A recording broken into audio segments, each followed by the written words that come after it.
Hello all, welcome to WFHR's Rapids Report, proudly brought to you by Crockett Septic for this July 2nd, 2025. Have your host James here with you, and we're joined by our good friend Sheriff Sean Becker, Wood County Sheriff's Department. Sean, good to see you. Hey, always great to see you, and I first want to start off by apologizing for last month. I missed our show, and I hope everybody will forgive me. I think I have an okay reason.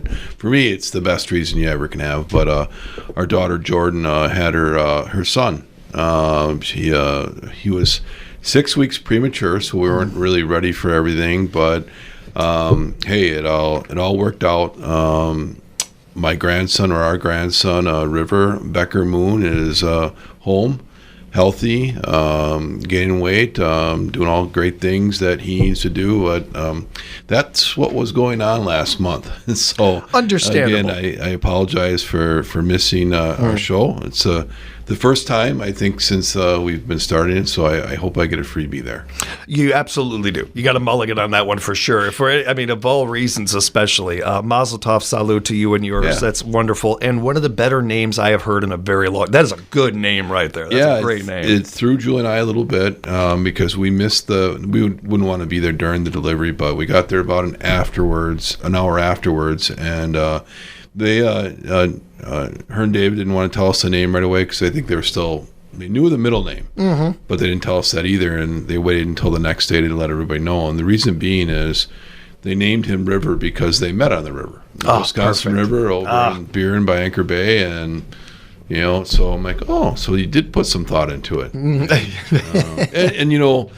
continuing the Becker name too was kind of pretty cool as well, that they both agreed upon. So yeah, things are going well. It's that next chapter in our life to enjoy grandchildren, and it's pretty cool. It's still surreal, we're still but yeah. That's really cool. Congratulations. Wonderful. Thank you for sharing that with us. And you brought in some more friends and family here. Yeah, I did.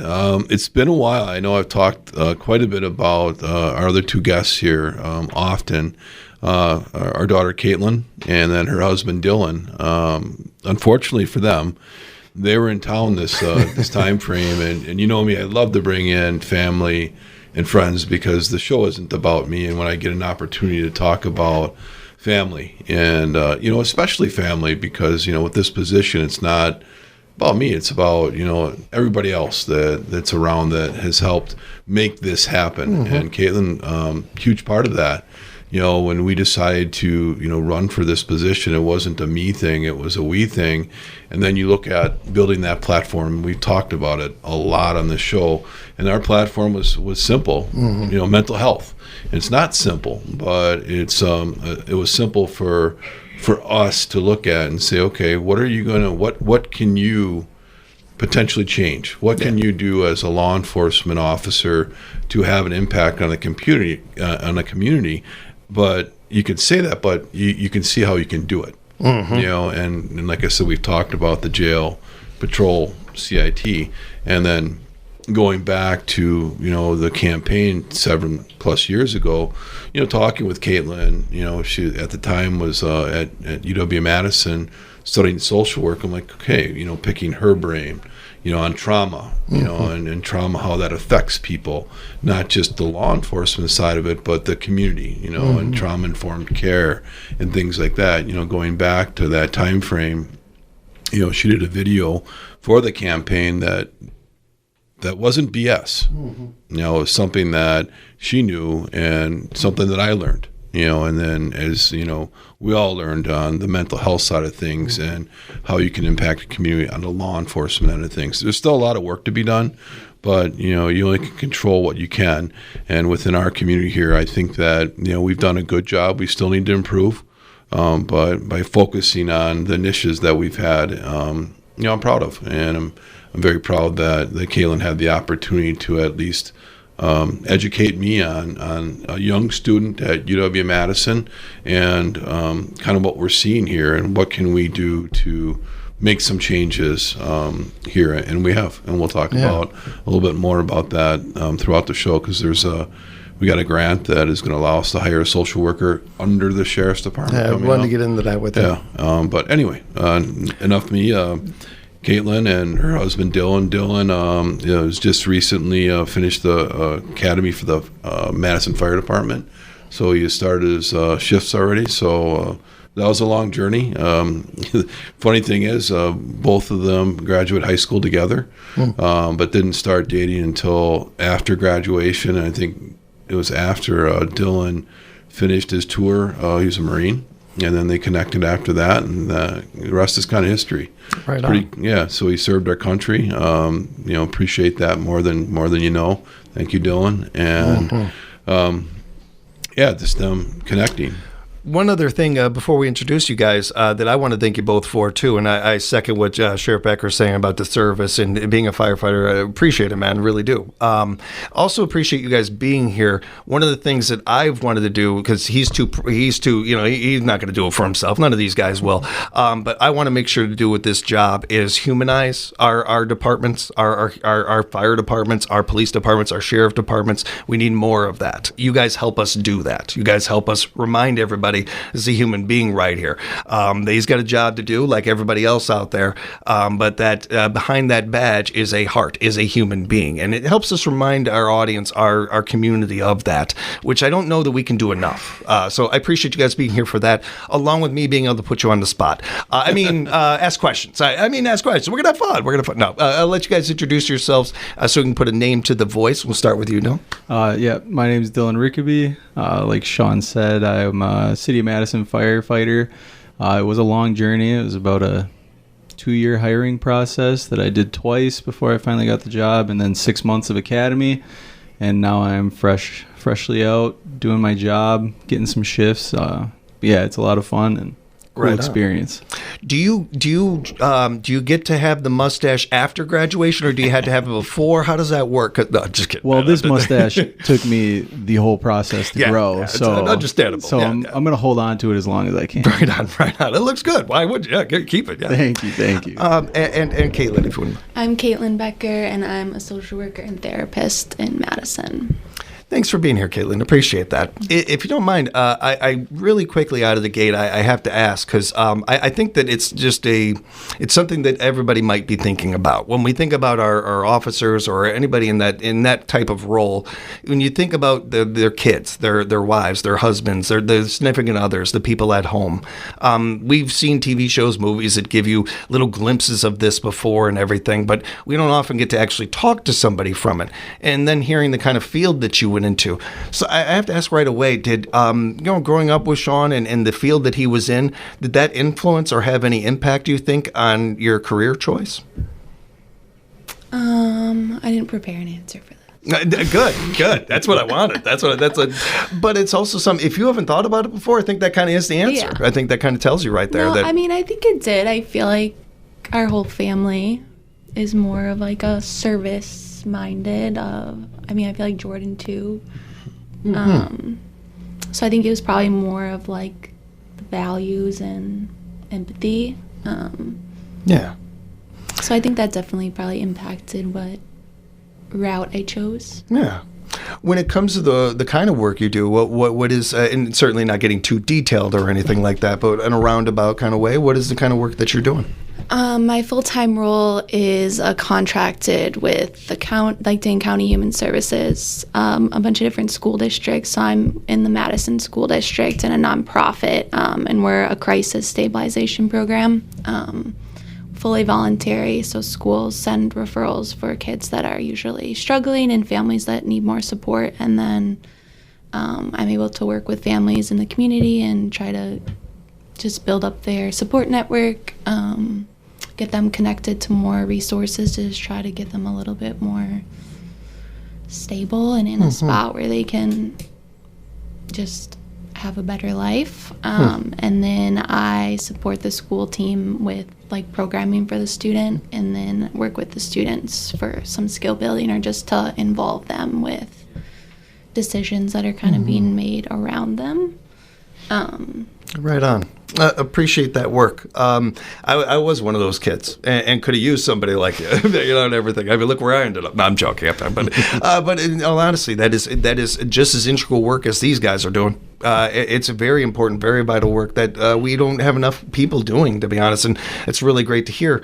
from your perspective in being into this field where you are, and certainly I know you haven't been in it 20, 30 years or anything, but in the time that you've been doing it, are there certain things that you're seeing are bigger issues than others, or just in general that, at all? I mean, in Madison, housing is huge. I mean, we're in a housing crisis, and there's really not much housing available, and what is available is excessively expensive. So with families that, at least where I work with in my side of town, I do a lot of either housing preservation work or supporting families that don't have housing and try to get housing. So my mindset is definitely very housing first before you can kind of do anything else. Yeah, and that's that's a great way to approach it. I think that's really cool. Thank you for that. I appreciate that. And I did want to ask Dylan. You touched on this a little bit and everything. We don't get a chance to talk to firefighters or people that do that very often and everything. And I will admit to the audience, the questions I'm asking Dylan, I've already asked my youngest, her fiance. So I've already got pre-done this already. But how long did first? Let me rewind enough. What made you want to be a firefighter? It's kind of a mix of things. I knew I wanted to be in the service field still. After getting out of the Marines, I realized quickly I missed being in service. So I bounced around. I went to college at UW-Madison for psychology. And then it was a mixture of someone mentioning how difficult it was to become a Madison firefighter and the process, and then realizing that that's probably one of the best ways I can kind of influence and help my community and give back to the city of Madison. You mentioned the training and the waiting to get hired and some of that. How long did it take you to be able to get into that step, to that stage? So I had originally applied in 2021, I think, was the first go around. And I was in that hiring process for about a year before I got let go after the community board interviews. So I waited, it was about a year again, and then they started hiring once more, so I did it again.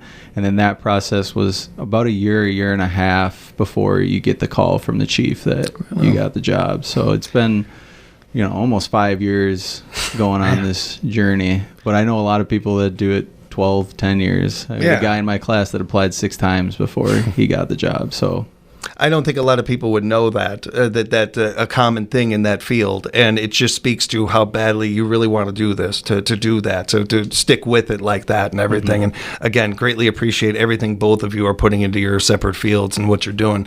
Sean, did you have anything you wanted to touch on with them or anything? Or I know you got news and notes for us.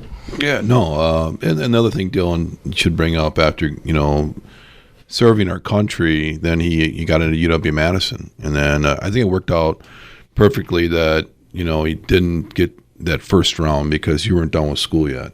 But then he got hired on that second round and he graduated from UW-Madison. So now you have, your career in the service, and then now, a bachelor's degree.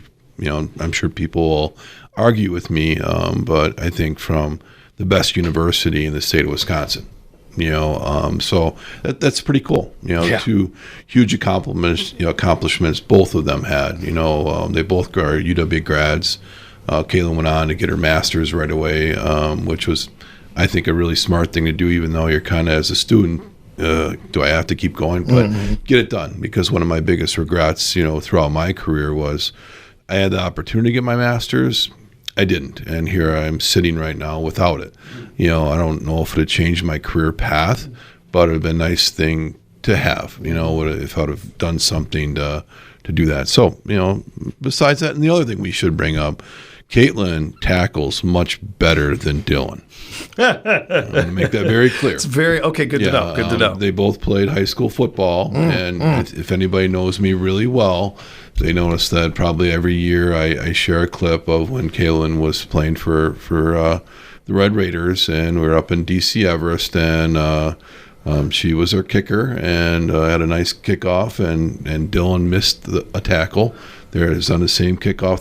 They're there together, and somebody had to have your back, and Caitlin did. So thinking about it far ahead. Yeah, she'll always have your back. Of all the times to not have our good friends from Wisconsin Rapids Community Media in here, I wish to God you guys could see their faces right now. I really do. I appreciate you both being here. I really do. Yeah. So I'm sure we'll think of a couple other things. I gotta watch that clip again. I gotta check that clip again. You'll find it. It's on YouTube. It's on my page. You'll find it. It's pretty cool. She had a long ponytail and she's running and takes the guy out. Pretty good tackle. It seems like that really motivated you, man. Because boy, have you accomplished a lot since then. Yes. We appreciate you both being here. Thank you again for the time, Sean. There was a couple things I want to get to, but I really wanted to make sure we got to the topic that you touched on before. Some of our Rapids Police Department, I know, and our local OCD are working together on a grant, and you touched on that a little bit. Yeah, we're part of that too. That co-responder model. I was wondering. I wanted to answer that. I know we are part of that, and who our contact at our department is Captain Charlie Hoogstegger, who has been working with ODC from the get-go before the legacy grant was awarded, and it really fits the initiatives of I really strongly feel with law enforcement having that connection with the other stakeholders within the community, and with human services, with the social work connection, you have to have a strong working relationship there. And what you're seeing with a lot of law enforcement agencies as you move forward, and those that can, I wouldn't say believe, but have the opportunity to partner with these other stakeholders. But I've always dreamed about, as we move forward with the career of having our own social worker working under, the Sheriff's Department umbrella, our employee.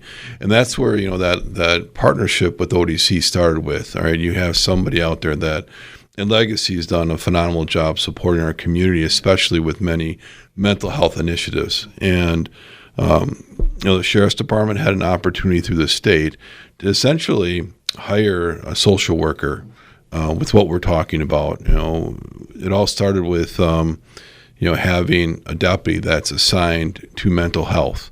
And that was Doug Christensen. He retired. Now we have Alicia Brundage, who was promoted into that position, she'll be a guest soon enough. Yeah. But anyway. Yeah, looking forward to that. This grant opportunity came out several months ago, and we have a couple of really good contacts at the Family Health Center out of Marshfield. Daniel Luther and Rachel Sankowski, they've helped us out running grants before, got us a COPS grant, a couple other grants out there. It's nice to have those connections, because don't look at me to write a grant. You're not going to understand what I write, and everything's going to be misspelled and whatever. But anyway, and then also our Chief Deputy Quentin Ellis, they after we decided this would be a good opportunity, they put the time, the effort in, and we just got awarded the grant through the state. And it's a deflection grant, but I think the best way to, explain it is we're going to have a social worker at the Sheriff's Department that will assist Alicia, when we're dealing with welfare checks or any type of situation, whether it's from the jail that we identify or out in the community that we have, like I said, a welfare check, or there's something else that comes in that we need to follow up on to connect people with other stakeholders within the community. I think it makes us more valuable as hey, we're all just cops. No, now we have not only a cop that is doing these types of investigations and helping people, but now we're doubling down and having a social worker that is also going to be assisting it. So we're growing that division, and before I decide to retire, I hope we had more, because I think with that response out in the community, not only that you have a social work that can follow up on a situation, or, they respond to it, depending on when that comes in. And then, all right, taking some time away from our law enforcement officers, then our social worker can now work with these people that called in a crisis, and now they can help them work through that. And like I said, there's a lot of stakeholders out there that want to help people. So I'm really excited to say that we were awarded this grant. It's a 3-year grant, and my intentions, I totally believe that the program will be successful. The mental health deputy or investigator, that started with a grant, from legacy. And once the grant was finished, we added that to a budget because of the difference it's making in our community. I fully expect that to continue to happen with this position, and it's exciting. And also partnering with the co-responder model that ODC has put together. That wasn't exclusive to Wisconsin Rapids Police Department. A lot of the work is probably going to be generated from there because of the call volume, but we also have that connection as well. So I think things are growing, in that commitment that I had started off talking about on mental health. How can we make those changes as a law enforcement agency to help people? And I've really found that is really the foundation.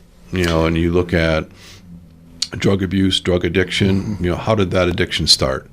It's probably something to do with a mental health situation, illness, or something that drove somebody to go down that path. So I'm excited to see this happen. Sometimes things don't happen as fast as we'd like, but getting these kind of opportunities, you take them, move forward with it, and see what kind of difference you can make in the community. To that point of what you're just piggybacking on what you last said there, Sean, while this is new and it's great to see, it's awesome, very good, very encouraged about this news and everything. It was when I saw the report first. I couldn't help but thinking this is something we probably should have always had. We probably should have had this forever. And I'm not saying last 10 years, last 20 years. I mean, since we built a police department, we probably should have always had this. We put a lot on the shoulders of people wearing those badges. And there's a lot that you guys can handle. There's a lot you guys can take care of. There's a lot that you're prepared to handle better than anybody else. But there are those gray areas. There are those areas that you know way better than I do that you just don't have the tools, don't have the abilities to, or quite bluntly, just don't have the information or the knowledge or the schooling or et cetera, et cetera. I'm encouraged by this. I'm encouraged anytime I'm seeing that we're hiring people to do a job that they're hired or that they're good for, or they're good at. Anything that assists our departments out there is an asset to our community. And while all this is great, I don't want it to get lost on anybody either, that this is oftentimes I try not to be over dramatic here, but it can be a life or death thing. Absolutely. And not just for the person, but for our officers or anybody else involved. When words can solve things, that we need to go use that as the resource. That should be the number one thing we're going to before anything else. And being able to have this resource there gives us that ability to be able to do that more. It's a new program, and this is a bit of a newer thing, so I don't want to give you hey, Sean, give us an example of this kind of thing. But in your head, or the way we can imagine this and can let the audience know about this, how would this break down in an average situation where they would be needed? Yeah, great question. The first thing that comes to mind is a welfare check, and that happens quite often. It's a common, unfortunate call to service where people are in crisis and they don't know who else to call. And oftentimes it's 911, and then we'll get. I couldn't tell you how frequent that call is. Could be, at least a couple per shift. Could be none. It really depends on, what's going on. But, what I'm envisioning, okay, we get that welfare check. Whether we have our social worker working or not, if they're working, the expectation is they get the opportunity to go to the call once it's a safe situation for them to be at, and then help us, all right, really start to look at what's going on. All right. Once the scene is safe, and then we find out, okay, what's going on, and this isn't like a legal situation. Like there wasn't a crime committed. We have to look at, all right, some people need some help here. Now, what kind of follow up can we do to connect people with the services that they need at that moment? And then the expectation is to, from there, if our social worker or, Alicia's not working, is, okay, we follow, they follow up in situations. All right, hey, we a couple of days ago responded to a welfare check. Here's the information. This is what we dealt with. Call them or go and see them and say, okay, what's going on? Can we help you out with any type of other stakeholders or something through human services, any type of counseling that is available, that kind of thing. That's right off the top of my head what I'm thinking that where this big fit is, and that's what makes the most sense to me.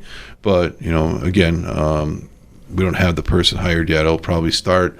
I'm envisioning some sort of time in August that this person will be going. Cool. But that's what I'm thinking right now, and I'm not saying that's the exact way this person. It's a great example, though. I think it's a good way of. That's my expectations, at least. There will be other opportunities, I'm sure, to be out in the community. I think a lot of getting the education out there that we have this position and people knowing it. Maybe there'll be direct calls. First and foremost, when people do call us, we'll respond. If it's welfare check, the priority is making sure the scene is safe, not only for the people called, but for our people as well. And then once that's determined and the scene is safe, now we can, let's work on getting people help. Thing that does bother me, and I'm hoping that as we move forward with our mental health initiatives, and it's not just exclusive to Wood County, is sometimes we get over focused, and this happens on both sides, whether you're a social worker or you work for human services in crisis or in law enforcement. Or if a crime is committed, depending on what the crime is, it doesn't mean that person should go to jail right away. We have to look at that crisis. And if there are criminal charges there, they will be dealt with at some point. But what is the priority at that particular time? And I understand an argument that some people might have that, hey, the jail is a safe environment. We have the obligation and duty to make sure that any inmate is safe in our facility. But are they going to get the proper treatment? You have to look at that, and that's where I've butted heads with people before, and that's where the system, I think, will always need the improvements. But unfortunately, I've seen throughout my career, especially probably the last 10 or so years, that there's a crime that there's probable cause in this welfare check that show that maybe it's a disorderly conduct or something like that. I'll put them in jail.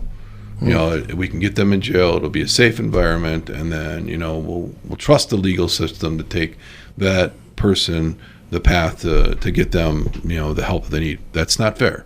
I mean, we're doing a lot in our jail. We have counselors that are available to provide help for people while they're in custody, but look at the big problem. What brought them here? No, maybe that person needed to be committed. Maybe they're suicidal, or homicidal or something. Is jail the right environment for them? No. Where can we get them to get that treatment started in a secure facility? And then, we'll deal with the criminal charges later. That's going to be there. They're not going to get a free pass. What you did is what you did.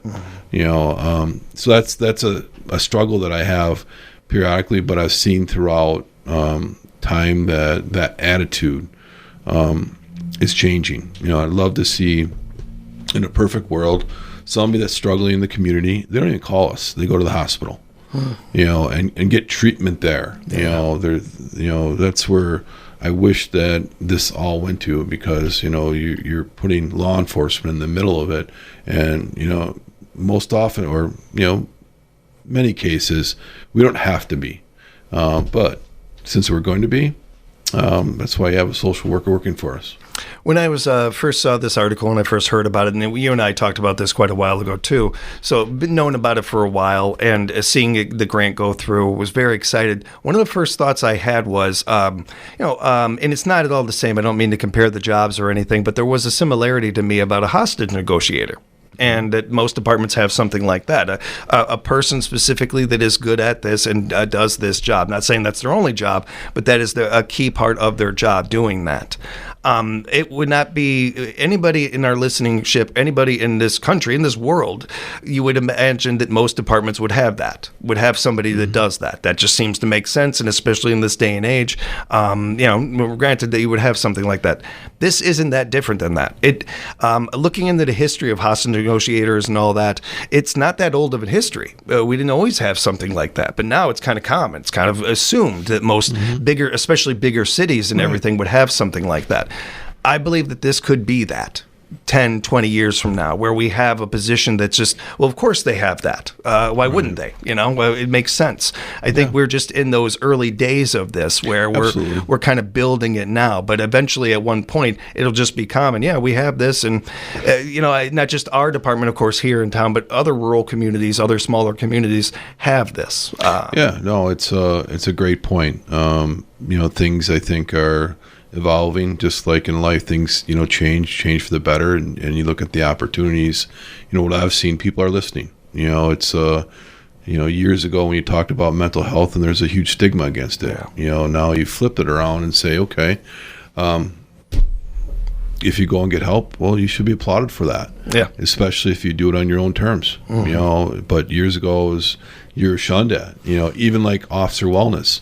That was never an initiative when I started. And it's like when you see something that is traumatizing to a family or people or yourself, it's like toughen up. Yeah. And we've lost a lot of great law enforcement officers because of that mentality. But that's changed a lot. And now it's really on that individual officer. If you see something, we'll follow up with you. But you have to say, okay, I want to do something about this. I want to deal with it, and we've implemented, a strong officer wellness program. Always, again, could be better, but, now we've got wellness checks that we just started, and it's unfortunate there's a cost to that, but we'll find the money. And, I found that the majority of our department that's saying, hey, you're going to do an officer wellness check every year. And there was very few people that did not want to participate. That's good news. And, really and good to hear. it is kind of mad I was at them. It's like, okay. But then on the flip side of it, everybody went through, and some of the people that I thought would push back on it actually went through it and enjoyed it.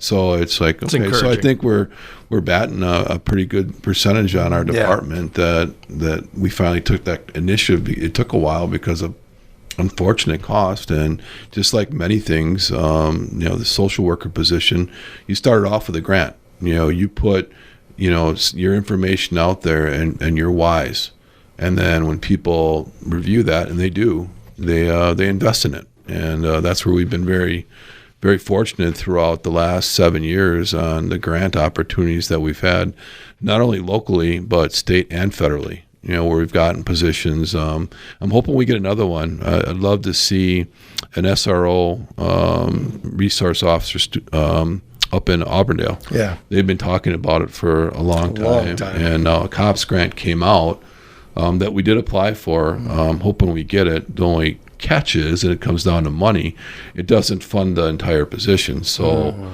if we get it, we'll do our best to make it happen. Speaking of Sheriff Sean Becker, we have Caitlin and Dylan with us as well. Sean, I've already kept you a half an hour. I've already kept you a while here and everything, so I don't want to keep you too long, but there is a couple things we definitely want to get into, especially as we're gearing up for the 4th. Yeah. You have anything you wanted to touch on with the 4th of July? Common sense. Yeah. Right. Yeah, please, common sense. Law enforcement wise, fireworks, if they leave the ground, technically they're most likely illegal. Be safe. I mean, you can buy them anywhere. Know your neighbors. Know the time when you're thinking about doing it.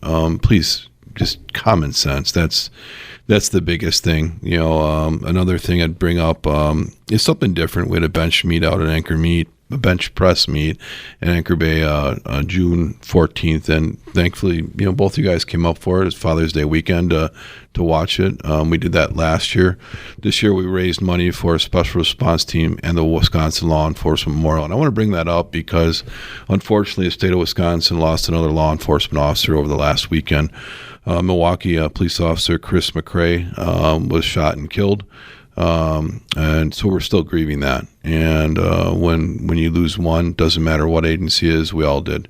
And I don't know all the details, but I know that it was more of an ambush situation. The person that took his life is in custody, and he also shot another Milwaukee officer that's going to be okay. And it's tough. I don't know the police chief very well, but I have his number, and those are hard messages to send out. here he's overseeing the largest law enforcement agency in our state, and this is I believe the second time since he's been chief that he's lost somebody in gunfire, and just it's a harsh reminder how dangerous this job is. No matter if you're in Milwaukee, Madison, or Wood County, it can happen. It's a dangerous job. So, as far as the listeners, please, keep them, keep all of us in our thoughts and prayers. It never gets old to hear somebody to say, "Hey, thank you for your service." But we're all hurting right now, and Milwaukee PD is especially right now with the loss of one of their own. Empathize with them. Feel for that, and appreciate you touching on it. Yeah. A couple other things. Like I said, the bench press meet, to bring that up again a little bit. Huge thank you to it grew from last year to this year. Huge thank you to Anchor Bay for allowing us to have the event there. Weather cooperated. We had it outside where the bands perform, and it's something different. And Caitlin knows this, unfortunately. Back in the day when I liked to do powerlifting, and I drug them around when they were little kids to many places, and then kind of got out of it for a while, and then COVID hit, and then everything stopped for whatever reason.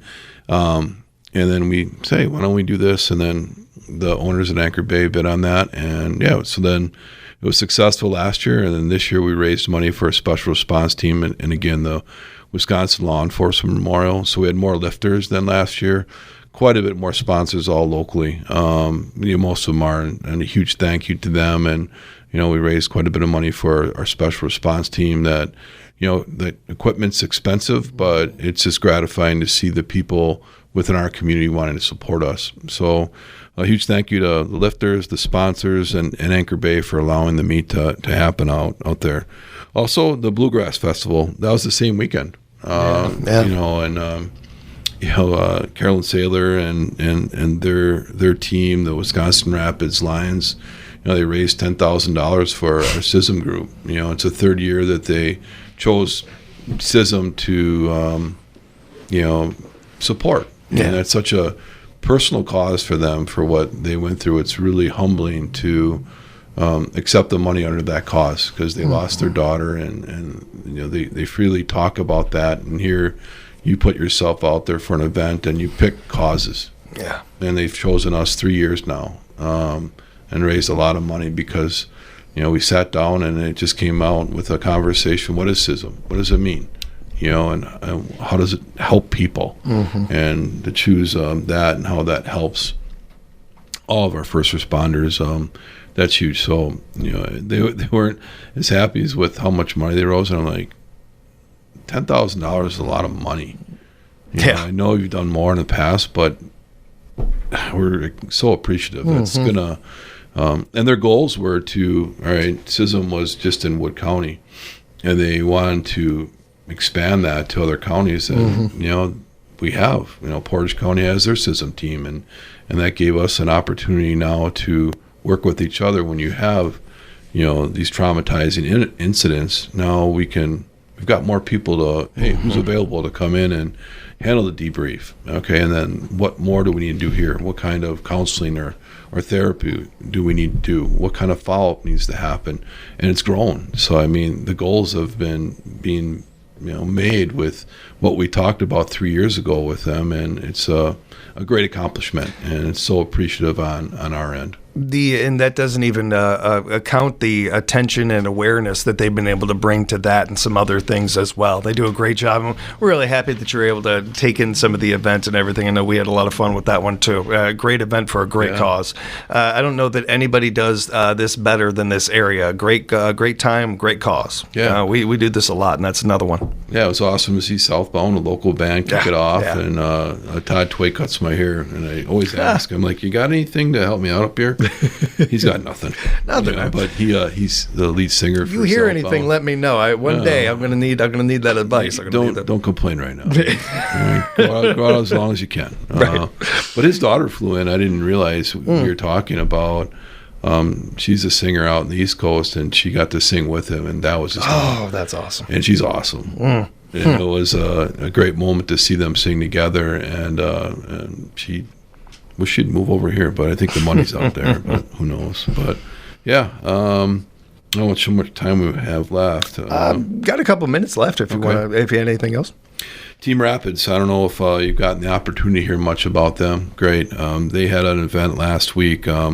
Really built from an endowment that came in as a significant donation that came towards Gus Mancuso, and the vision I think was initially towards Rapids football, and then it just grew, into all athletics at Wisconsin Rapids. You look at the quadplex, you look at the football stadium, and the message that was just phenomenal that Gus had at this event last week was, you have a community that's invested in our students in athletics, and it's not all about athletics, but you look at that impact that it has on kids. Now you probably have the best facilities around in the state. Now let's get the kids to come out and play. And there's challenges out there with kids that, it could be a financial concern or something. So it grew, and I think that is such an awesome cause, from football to all athletics, in the Wisconsin Rapids area. So what a cool thing. And the event was held at the Ridges, and like I said, Gus had a awesome speech. He brought in, former players, one being Vince Beagle, and tell you, he had a phenomenal speech. You get people that, I do it, you bring up an outline or you read from something, because you want to make sure you hit your points. And what was so special about Vince's speech was it wasn't scripted, and it was spoken from the heart, and he didn't talk about himself. And that says a lot about an individual. Absolutely. And about not just his experience at, in football, but in life, and the impact athletics had on him. The impact coaches had on him, the impact that the school system at Wisconsin Rapids had on him, and was very admirable to bring up that, hey, it wasn't me, it was this. And, so it was a great event that raised some money, and I would continue to, I will, to tell people, if you see an opportunity, you want to give some money to a phenomenal cause, please do it for Team Rapids. And huge shout out to, Gus and the people that he has brought on to his team to move this forward. This endowment should last forever. So I donate to it, and I strongly, would have everybody else. And they also, Tony Viola, a good friend of mine, the head coach at Lincoln, and I've talked about the history that I have there with him, stepped aside. So there was, some recognition for him, which I love to see, because Tony gave him a lot of his life to Rapids football and being a coach, and he's going to, I believe, teach one more year, and then he'll be at that time to step aside. He's got quite a few grandkids, and life will take him in a different direction, and those are cool things to see. But huge shout out to Tony. Gave me an opportunity to coach with him for 10 years, and that's pretty special, because I was thinking about, that went by really fast, and there's two things to highlight. One is the moment when kids are playing that you don't forget. Those games, whether we win or lose. There's so many memories that I have in 10 years of the games, and some really awesome ones, even tough losses, but those I won't forget. But what's even more important as a coach is what you see out of these kids growing up into adults, and then still getting the opportunity to talk to them and see what they're doing and the impact they've made, and whatever they do moving forward. It's those are awesome memories that you have as a coach, and I've been really fortunate to have done that for the past 10 years. A big thank you to Coach, and certainly looking forward to the new coach coming in and getting to know them and everything. And we had Team Rapids in and got to talk with Gus. And after sorry about that. Well, after it took a couple minutes, because I actually was joking with him in the pregame and everything that I got to stop calling you Mr. Mancuso and not feeling like I'm in trouble, because that's usually when I was talking to him. That's how it usually would. No, but he was really good to me as a kid. and it was really kind of full circle for both of us having him in. But then when we got talking about this subject, this is one of my favorite topics to talk about, is the way that sports impact our communities, impact kids, impact the world. We know the percentages of how many kids go from high school to college and continue to play athletics. And we know that percentage goes down quite a bit when it comes to college to the pros.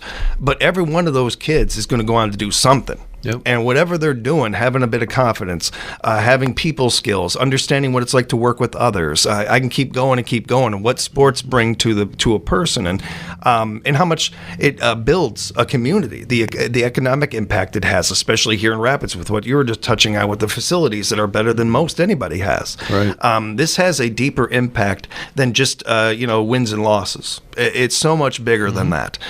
You speak to that and touch on that, whether intentionally or not, with everything you were just talking about there. We didn't talk about any championships. We didn't talk about any of those kind of things. We're talking about people. We're talking, Right.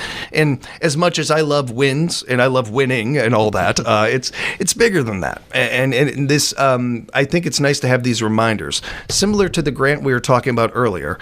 It's a nice, and even Bluegrass at the Lake or some of these other events. These are also serve as reminders to our community, to us, to me in general, and everybody else out there, of of how much deeper things are than they are on the surface, and how much more there is to this game than what we're talking about here. The investment that is made with Team Rapids and taking things going forward with that it's game changing. It really is, and it can make a real impact on a lot of people.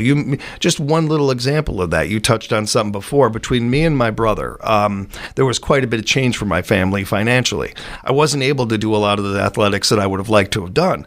By the time my brother comes around, they're able to do those things. And Nick's a good kid. I'm not. So look at no, I'm joking, but it is something that to speak to this, where there's going to be kids now that are able to join athletics, do things, and who knows, maybe that does straighten them a little bit more. Maybe it does give them more direction or just a little more confidence or any of these other things. It's an investment that you can't put a price on. Shout out to them and what they're doing there, and everybody who has helped out with that. It's great. Yeah. No, it's been just from Team Rapids and evolving. It's unfortunate it comes from money, but you have an individual that has it and wants to make a difference with it. And those are the people that are truly good people. When they're not only helping the people around them like family, but they go above and say, okay, now I've done this. How can I have an impact on the community that I'm from? And this is a big one. Anything else you wanted to touch on before I let you go, Sean? Jail update. As everybody knows, we built a new jail. We're around 3 months in to the new facility. If you drove by around downtown, you'll notice the old jail is gone. Yeah. It went down in like 2 weeks. But so that next phase of the project is well underway, where they'll be putting in a parking lot and some green space, and then you'll see some demolition going on in front of the courthouse. That block has now been vacated, and once the company that we're working with that did demo the old jail, they'll move towards the front of the courthouse. So just please be patient, give it a few months, and I think that downtown is going to look really nice. I like that partnership the county has with the city and working together to it's going to have a much nicer look downtown Wisconsin Rapids. And who knew that a jail could do that? Yeah. It's pretty cool. We're excited to see not only that, but how that area is going to develop and everything. I agree with you. And already looking forward to hanging out again next month. Sean, do appreciate the time. Caitlin, Dylan, thanks so much again for hanging out with us, putting up with my questions and all of that. Appreciate you guys being here. Thanks again. And Sean, we will talk again real soon. You be safe out there, right? All right, thank you. Appreciate it. And appreciate all of you joining us for another edition of WFHR's Rapids Report, proudly brought to you by Crockett Septic here at 97.5 FM, 1320 AM, WFHR.